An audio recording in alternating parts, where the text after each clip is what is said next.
បាទជំរាបសួរបងប្អូនទាំងអស់គ្នាបាទថ្ងៃនេះយើងមកជួបគ្នាសាជាថ្មីជាមួយនឹងខ្ញុំបាទ MSR Computer ហើយថ្ងៃនេះខ្ញុំនឹងធ្វើការបង្ហាញ plugin មួយដែលសម្រាប់យើងប្រើនៅលើ After Effects ហើយអ្វីដែលខ្ញុំនឹងបង្ហាញនេះតើតើជាមួយ Adobe Premiere បាទ Adobe Premiere គឺជាកម្មវិធីជំនួយមួយវាមានច្រើននៅក្នុងនេះ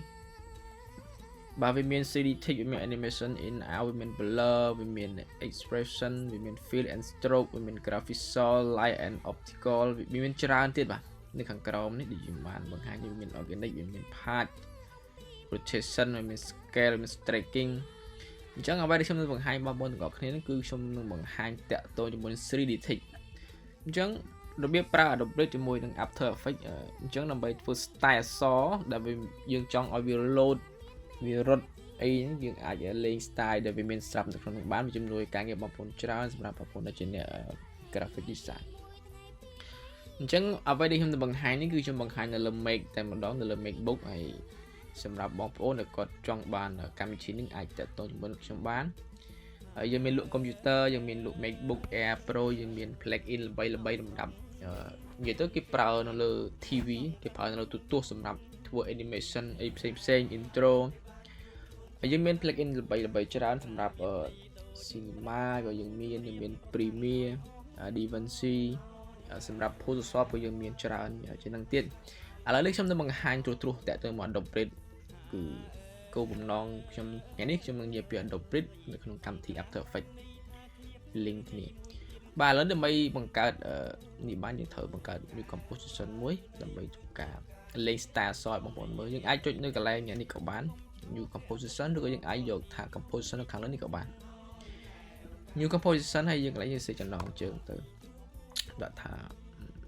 ឥឡូវនេះសារយើងចូលឆ្នាំខ្មែរផងយើងដាក់ថា Happy New Year ទៅក៏បាន Happy New Year អូខេ2022អីទៅដូចសារយើងចូលឆ្នាំខ្មែររបស់យើងបាននៅកន្លែង preset នេះយកអាចថា HD TV 18គឺយើង standard យើង18ហ្នឹងហើយកន្លែង frame rate គឺខ្ញុំយក29ដើម្បីបើសិនជាបងប្អូនតូចអាចយក24 25ក៏បានតែបើម៉ាស៊ីនរបស់ខ្ញុំវានឹងធំគ្រាន់បើខ្ញុំយក29 frame នៅកន្លែងនេះគឺយើងកំណត់វា30 second ខ្ញុំយកត្រឹមតែ15ក៏បានសាច់តែបងមកកំណត់នៅលើហ្នឹង18 second ក៏បានយើងអូខេនៅពេលយើងអូខេហើយយើងបានផ្ទាំងពណ៌ខ្មៅមួយអញ្ចឹងដើម្បីលេខ style អក្សរនៅត្រង់នេះគឺយើងត្រូវឈរនៅលើ tool text បាទយើងឈរនៅលើ text នេះមកហើយយើងធ្វើការវេអក្សរហើយយើងនឹងវាយថា Happy New Year ដោយសារខ្ញុំក៏ធ្លាប់ប្រើវាចេញ font ស្រាប់ Happy New Year ទៅ2022បាទ